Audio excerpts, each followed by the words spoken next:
સાબરકાંઠા જિલ્લામાં જાણે કે પોન્જી સ્કીમનો રાફડો ફાટ્યો હોય તેમ વધુ એક મોટું કૌભાંડ પ્રકાશમાં આવ્યું છે।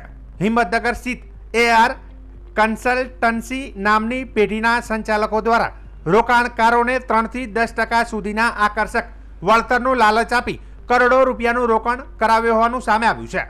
પ્રાથમિક માહિતી અનુસાર AR કન્સલ્ટન્સીના સંચાલકો લોકોથી ફોરેન્સિક ટ્રેડિંગ અને ક્રિપ્ટોકરન્સી બિટકોઇન USDમાં રોકાણ કરાવવાનો દાવો કરતા હતા। રોકાણકારોને રાષ્ટ્રીયકૃત બેંકો કરતા અનેક ગણા વધુ વ્યાજ આપવાની લાલચ આપવામાં આવતી હતી, પરંતુ છેલ્લા 11 મહિનાથી ન તો વળતર ચૂકવાયું અને ન તો મૂડી પરત કરવામાં આવી છે। રોકાણકારોની સહનશક્તિ ખૂટતા આવે તેમણે પોલીસ સ્ટેશનમાં લેખિત ફરિયાદ નોંધાવી છે। અત્યાર સુધીમાં 10 જેટલા રોકાણકારો દ્વારા કુલ 3.42 કરોડનું રોકાણ કરાયું હોવાની માહિતી મળી છે। ફરિયાદના આધારે પોલીસે પેઢીના કાર્યાલય તેમજ સંચાલકોના નિવાસસ્થાનો પર તપાસનો ધમધમાટ શરૂ કર્યો છે।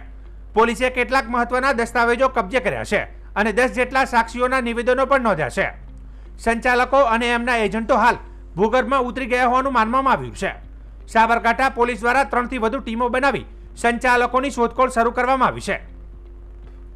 પ્રાથમિક તપાસમાં જાણવા મળ્યું છે કે છેલ્લા 3 વર્ષથી AR કન્સલ્ટન્સી દ્વારા ઉત્તર ગુજરાત અને રાજ્યના અનેક જિલ્લાઓમાં કરોડો રૂપિયાનું રોકાણ એકઠું કરવામાં આવ્યું હતું।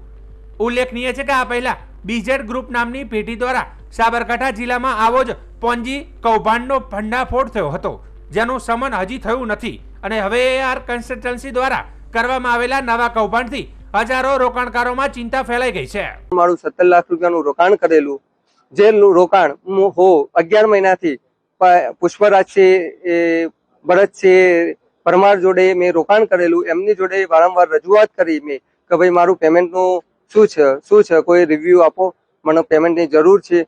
તો 11 મહિનાથી કોઈ પેમેન્ટ મને રિકવર કરેલી નથી મારી જોડે। કુલ રકમ 3,42,91,000 રૂપિયા થાય છે અને એ જે ફરિયાદી અને અન્ય સાયદો છે એમને સાવ સામાન્ય વળતર આપેલું શરૂઆતના તબક્કામાં અને ત્યારબાદ કોઈ પણ પ્રકારનું વળતર આપેલું નહીં। હાલ જે આ AR કેપિટલ ને AR કન્સલ્ટન્સીની જે મુખ્ય ઓફિસ છે સહકારી જીન 4 રસ્તા પાસે, ત્યાં એ બંધ છે અને એના ઘરે પણ આરોપીઓના જે છુપાવાના સ્થળો છે ત્યાં જુદી જુદી ટીમ બનાવી પોલીસ વિભાગ તરફથી કાર્યવાહી કરવામાં આવેલ છે।